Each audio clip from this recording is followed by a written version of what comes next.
शहर में एक बच्चा रहता था जिसका नाम मोहित था। मोहित बहुत ही समझदार और अच्छा बच्चा था। एक दिन मोहित के दांत में थोड़ा दर्द हुआ और उसका दांत टूट गया। उसने अपनी दादी से यह कहानी सुनी थी कि टूटे हुए दांत को तकिए के नीचे रखने से रात में एक प्यारी सी परी आती है और वह हमें हमारी मनचाही चीज देती है। और मोहित को यह सब कुछ याद था। मोहित ने बिल्कुल वैसा ही किया। अपने टूटे हुए दांत को उसने तकिए के नीचे रख दिया पर आराम से सो गया।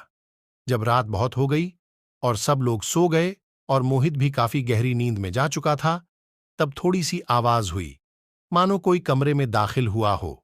मोहित की थोड़ी सी नींद खुली और उसने देखा कि यह तो कोई परी जैसी लग रही है। मोहित उसे देखकर बहुत खुश हुआ और बहुत चक्का होकर इधर उधर देखने लगा।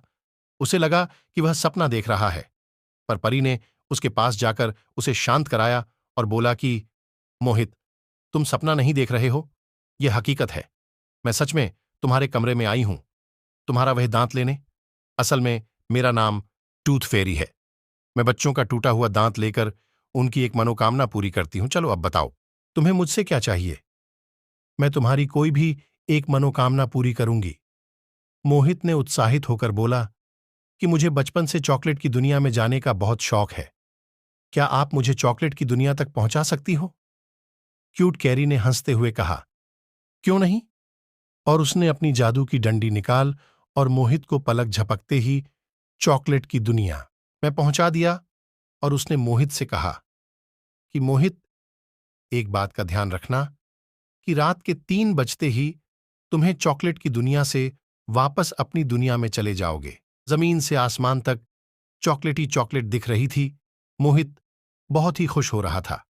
अब देखते ही देखते 3 बजने को आ रहे थे। मोहित वापस अपनी दुनिया में पहुंच गया और तू कर भी वहां से चली गई। जब सुबह हुई और मोहित की आंख खुली तो उसने यह सारा किस्सा अपने दोस्त विनीत को बताया। विनीत हंसते हुए बोला, क्यों मेरे साथ मजाक कर रहे हो? फिर मोहित ने विनीत से कहा कि ठीक है, तो मेरी बात पर विश्वास नहीं है तो अगली बार जब तुम्हारा दांत टूटेगा तो तुम भी उसे अपनी तकिया के नीचे रखना और तुम्हारे पास भी रात को टूथ फेरी आएगी और तुम्हारी एक मनोकामना पूरी करेगी। तब तुम्हें मेरी बात का विश्वास होगा। विनीत ने कहा कि ठीक है, मैं भी ऐसा ही करूंगा। इसके बाद दोनों अपने घर चले गए और कहानी यहीं खत्म होती है। आगे फिर मिलेंगे ना, नई कहानी के साथ।